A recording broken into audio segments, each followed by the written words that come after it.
지금 이제 비트코인이 정고점이 이제 한 1억 5천만 원 정도 되는데 3억에서 뭐 5억까지 이렇게 크게 올라가기는 조금 쉽지는 않지 않을까. 다만 이제 한 정고점이 한 1억 5천에서 2억 사이는 그래도 조금 한 몇 개월 안에는 한 번쯤 도전해보지 않을까라고 보고 있고요. 뭐 관세가 약간 중국이랑 협상이 잘 되고 이제 다른 나라들이랑 관세도 조금 유예가 되면서 금리 인하나 여러 가지 긍정적인 지표들이 개선이 되면은 뭐 지금 바닥을 거의 확인했다고 생각을 하고 있기 때문에 기존 고점인 한 1억 5천 왔다 갔다 하는 수준에서 아마 한 번 더 상승을 잇고 아마 사이클이 거의 마무리되지 않을까.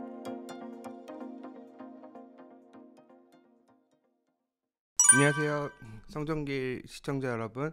저는 나는 비트코인으로 인생을 배웠다의 저자인 닉네임 호피를 사용하고 있는 장석호라고 합니다. 네, 반갑습니다. 최근 비트코인 현물 ETF에 약 1,518억 원이 순유입됐는데 비트코인에 어떤 영향이 있을까요? 최근에 이제 비트코인이 좀 약간 크게 하락을 하면서 계속해서 유출되는 흐름이 돌아서고 있었는데 유입이 많이 없었는데 이번 주 들어서부터 조금 유의미한 유입이 조금씩 들어오고 있어서 약간 이제 유출된 자금들이 어느 정도 마무리되면서 유입으로 조금씩 돌아서고 있는 단계가 아닌가라고 하면서 조금 긍정적인 흐름을 조금 기대는 하고 있습니다. 요즘 고래들의 매수 흐름이 포착되는데 비트코인에 어떤 영향이 있을까요? 지금 일단은 너무 근데 불확실성이 크기 때문에 계속해서 꾸준히 이제 매수를 하는 것도 있고 반면에 이제 많이 파신 고래들이 판 경우도 있는데 지금은 약간 그 중간 어디에서 왔다 갔다 하면서 약간 균형을 이루는 단계고 약간은 지금 현재 개인들의 심리는 많이 죽었는데 여전히 기관들이나 고래나 이제 장기적으로 비트코인을 긍정적으로 바라보는 입장에서는 계속해서 매수를 하고 있고요. 최근에 마이크로 스트래티지도 계속해서 매수를 하면서 기관들에서는 계속해서 매수를 하고 있는 분위기가 이어지고 있습니다. 트럼프의 관세 정책이 비트코인의 악재일까요? 일단은 관세로 인해서 지금 미국 자산 시장이 거의 2, 30%씩 많이 하락을 하고 많은 건 50% 이상씩 하락하는 종목들도 많이 있기 때문에 지금 비트코인도 그 영향을 받아서 이번에 7만 초반까지 조금 떨어졌다가 다시 지금 한 8만 3천에서 8만 5천 사이에 이제 횡보를 하고 있는데요. 저는 개인적으로 비트코인이 상대적으로는 잘 버티고 있다고 생각을 하고 있습니다. 왜냐면 뭐 미국 주식이 원래 좀 한 1, 2% 나스닥 기준 뭐 1, 2% 하락을 하면 비트코인은 조금 더 그것보다 큰 폭으로 하락을 하는데 그래도 비트코인은 상대적으로 좀 잘 버티고 있지 않나라고 보이고 있고요.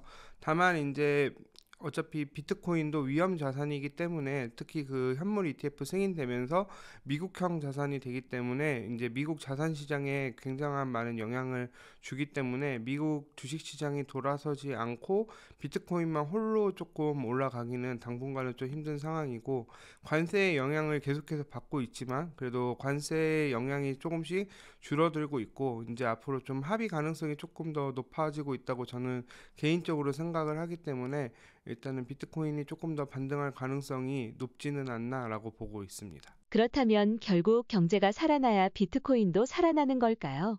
네, 특히 이제 좀 과거랑 다른 부분이 있는데 예전에는 달러가 약세가 되면은 비트코인이 이제 되게 긍정적으로 돌아섰거든요.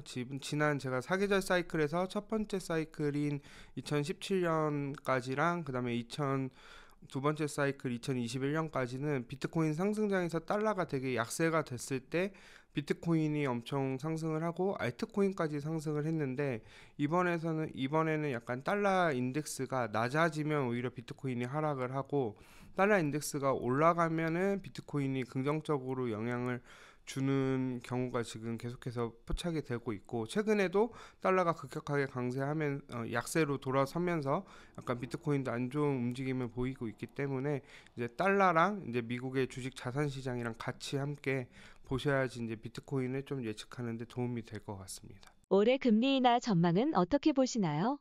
금리 인하는 지금 뭐 패드워치 기준으로 뭐 5월에는 힘들고 한 6월 안에는 될 거다라고 생각을 했는데 저는 개인적으로 5월에도 가능성이 있다라고 보고 있는 게 어제 이제 파월 의장이 이제 연설을 하면서 이제 시장에 많은 실망감을 좀 안겨줬는데 바로 또 트럼프 대통령이 파월 해임하겠다 이러면서 금리 인하해야 된다 계속해서 압박을 두고 있는 상황이기 때문에 저는 결국에는 금리 인하는 조금 할 거라고 보고 있고 특히 이제 미국이 본격적으로 관세를 이제 정말로 할 계획이라면 금리 인하를 조금 더 하는 상태에서 관세를 이제 조금 추진을 해야 되기 때문에 금리 인하는 하려고 할 것 같고 2018년도에도 계속 파월 의장이랑 이제 트럼프 대통령이랑 마찰이 계속 있었어요.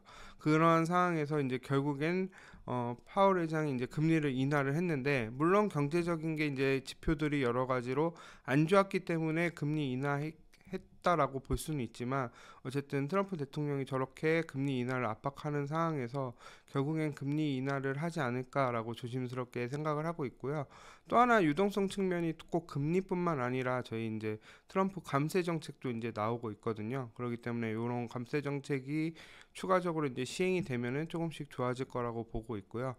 그리고 지금은 무엇보다 유동성 확보에서 가장 좋은 거는 지금 현재 관세 때문에 미국에서 자금 이탈들이 많이 나오고 있는데 뭐 관세가 이제 중국이랑 특히 협상이 잘 되면은 다시 이제 조금 자금이 돌아오면서 유동성이 좀 더 높아지지 않을까라고 보고 있습니다. 비트코인은 언제부터 다시 상승할까요? 일단은 비트코인 사계절 사이클에서 봤을 때는 저희가 9월까지가 이제 마지막 상승이라고 보고 있는데 저는 이제 뭐 상승장에서의 조정 정도 지금은 생각은 하고 있고요. 한 번 더 상승을 할 건데 지금 이제 비트코인이 정고점이 이제 한 1억 5천만 원 정도 되는데 이게 뭐 한 3억에서 뭐 5억까지 이렇게 크게 올라가기는 조금 쉽지는 않지 않을까. 뭐 물론 뭐 비트코인을 미국에서 적극적으로 산다고 이렇게 발표하지 않는 한 약간 그런 가능성은 조금 힘들 것 같고요. 다만 이제 한 정고점인 한 1억 5천에서 2억 사이는 그래도 조금 한 몇 개월 안에는 한 번쯤 도전해보지 않을까라고 보고 있고요. 앞서 말씀드렸던 것처럼 뭐 관세가 약간 중국이랑 협상이 잘 되고 이제 다른 나라들이랑 관세도 조금 유예가 되면서 금리 인하나 여러 가지 긍정적인 지표들이 개선이 되면은 뭐 지금 바닥을 거의 확인했다고 생각을 하고 있기 때문에 추가적으로 올라갈 거라고는 보고 있는데 너무 지나치게 높은 가격을 타격하기보다는 약간 기존 고점인 한 1억 5천 왔다 갔다 하는 수준에서 아마 한 번 더 상승을 잇고 아마 사이클이 거의 마무리되지 않을까라고 저는 개인적으로는 생각하고 있습니다. 이번 시즌 비트코인 고점은 1.5억에서 2억 정도일까요? 네, 조금 만약에 이제 긍정적으로 만약에 많이 진행이 되면은 뭐 최대 2억에서 3억까지도 가능은 한데 그래도 한 2억 정도가 거의 2억도 좀 힘들지 않을까 할 정도로 최근 분위기로 봤을 때는 약간 그런 흐름이 이어지고 있습니다. 현재 시점에서 비트코인을 매수하는 것은 어떨까요? 일단은 아예 비트코인을 아예 안 갖고 있고 현금만 뭐 100% 갖고 있거나 뭐 현금이 한 50% 이상 많이 갖고 계신 분들은 조금 다는 조금 무리일 것 같고 어느 정도 소액 정도만 투자를 하는 걸 추천드리고요. 지금은 너무 불확실성이 많고 반대로 이대로 하락장이 정말 시작될 수도 있기 때문에 오히려 그냥 조금 무리해서 투자하거나 좀 겁이 나시는 분들은 기다렸다가 그냥 한 1, 2년 있다가 정말 비트코인이 한번 더 크게 하락했을 때 그때 사시는 걸 추천드리고 지금은 무리해서 투자하는 시기는 아니라고 생각을 하고 있고 개인적으로 저는 기존에 이제 갖고 계셨던 분들이 약간 정리하는 수준? 약간 그 정도 수준에 머물러 있지 않나라고 하면서 투자에는 조금 조심하셨으면 좋겠다고 말씀드리고 싶습니다. 그렇다면 평단이 낮은 분들은 매도를 시작해도 좋다는 말씀이실까요? 뭐 지금 당장은 아니고 이제 뭐 말씀드렸던 대로 뭐 1억 5천에서 뭐 2억 이상 가게 되면은 그때부터 이제 분할로 조금씩 매도를 하시는 거를 조금 추천드리고요. 왜냐면 너무 불확실성이 크니까 언제 다시 폭락이 올지도 모르고 정말 이게 관세가 끝까지 가서 만약 파국으로 치닫게 되면은 정말 자산 시장에 저희 뭐 비트코인 이번에 뭐 기간들이 있어서 뭐 50% 이상 하락하기는 힘들다라는 얘기들이 많이 나왔는데, 반대로 오히려 이런 것들이 트리거로 인해서 예전처럼 뭐 8, 90% 하락이 이미 시작될 수 있을 가능성도 아예 배제할 수 없기 때문에 조심해서 하시고, 좀 무리해서 투자는 하지 말고 차라리 그냥 현금을 갖고 조금 더 기다렸다가 조정이 왔을 때 사시는 걸 추천드리고요. 그렇다고 해서 뭐 지금 막 무조건 사지 말라는 뜻은 아니고, 여유가 있으시면은 한 자기 전체 자산의 한 10%에서 20%, 투자금의 한 최소한 30% 정도까지는 뭐 적극적으로 투자해도 괜찮은데, 50%가 넘어가는 수준으로 이렇게 무리해서 투자하면은 리스크가 너무 크고, 그리고 상단이 지금 생각보다 그렇게 높지가 않잖아요, 제 관점에서는.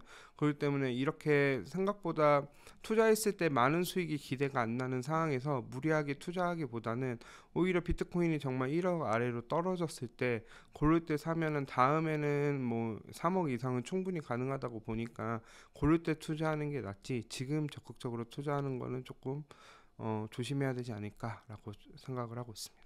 비트코인을 디지털 금이라고 표현하는데 금과 어떤 유사성이 있을까요? 일단은 디지털 금이라고 이제 얘기를 하는데, 금인 성격이 좀 있기는 있어요, 비트코인이. 근데 그러기 때문에 뭐 디지털 금이 아예 아니다라고 말은 못하지만, 약간 금이랑 조금 별개로 지금은 봐야 되는 게, 이번에 관세 전쟁 하면 관세 부과가 이후에 이제 금은 계속해서 연일 폭등을 하고 있죠. 그렇기 때문에 금이 올라가는 반면 비트코인은 못 올라가고 있어요. 그것만 보더라도 약간 금이랑 비트코인이랑 약간 다른 성향이 있고, 아직 비트코인이 금의 지위까지 가기까지는 아직 먼 이야기가 남아 있다는 점을 잘 보여주고 있다고 생각을 하기 때문에, 지금은 뭐 디지털 금이라는 말이 아예 틀린 말은 아닌데, 뭐 금처럼 같이 움직이거나 금의 시세에 따라 움직인다기보다는 이제 약간 다르게 생각을 하시는 것을 추천드리고, 결국에는 이제 비트코인이 조금 더 안정화되고 나면은 결국 금처럼 움직일 거라고 보고는 있는데, 지금 당장 한 5년 안에는 좀 쉽지 않지 않을까라고 생각을 하고 있습니다. 과거의 금 신고가 돌파 후 100일 뒤 비트코인도 유사한 움직임을 보였습니다. 이번에도 이렇게 될까요? 그 실제로 보면은 금이 먼저 움직이고 뒤늦게 비트코인이 항상 움직였긴 했어요, 과거 사이클에서도. 그렇기 때문에 뭐 금이 올라가고 난 다음에 비트코인도 올라갈 것이다라는 추측은 뭐 저도 공감은 하는데, 뭐 그거에 대해서는 뭐 완전히 이제 뭐 어쩐 과학적인 것보다는 약간 후행하는 지표로 쓸 수는 있는데, 그거를 맹신해서 무조건 이번에 올라간다라고 생각을 하기보다는, 약간 지금은 약간 비트코인은 위험자산, 약간 안전자산이라기보다는 위험자산이라는 것을 계속해서 보여주고 있기 때문에, 금은 안전자산인 반면 비트코인은 위험자산이라는 것을 좀 구분해서 생각하셨으면 좋겠고, 뭐 사이클에 따라서 이번에 뭐 금이 올라가고 비트코인이 이번에 올라갈 가능성보다는, 저는 앞서 말씀드렸다시피 이제 여러 가지 이제 긍정적인 지표들이 나와야 같이 올라가지 않을까라고 보고 있습니다.